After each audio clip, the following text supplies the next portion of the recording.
वळत पुढच्या मोठ्या बातमीकडे मुंबई महानगरपालिका निवडणुकीसाठी निवडणूक आयोगाने आता तयारी सुरू केलेली आहे।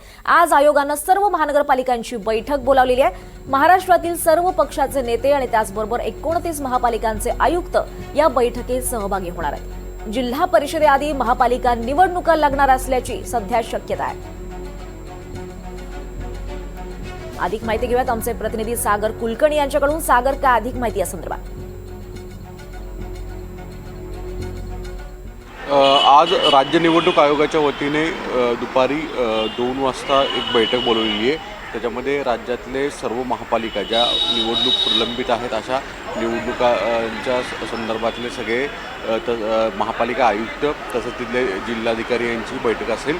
स्थानिक महापालिकेच्या संदर्भामध्ये तिथे काय तयारी केलेली आहे, अंतिम यादी जी आहे ती जाहीर केली जाते आणि त्याच्यामधली जी प्रक्रिया आहे ती पूर्ण सुरू होत आहे। आणि अशा वेळेस हरकती देखील अंतिम याद्यांच्या संदर्भामध्ये अनेक ठिकाणी झालेल्या आहेत। अनेक ठिकाणी दुबार नावांचा विषय चर्चेचा आलेला आहे। अर्थात विरोधकांनी या संदर्भात वेगवेगळ्या तक्रारी केल्या, इलेक्शन कमिशनच्या वतीने खुलासेही केलेले आहेत। पण साधारणतः जी तयारी आहे त्या संदर्भात आज बैठक घेतली जाते। एका बाजूला जिल्हा परिषदेच्या संदर्भामध्ये 17 जिल्हा परिषदेचा निर्णय हा सर्वोच्च न्यायालयाच्या आदेशामुळे त्याची निवडणूक लावली जाणार नाही। या 21 जानेवारीपर्यंत 17 जिल्हा परिषदेच्या संदर्भामध्ये वाट पाहावी लागणार आहे।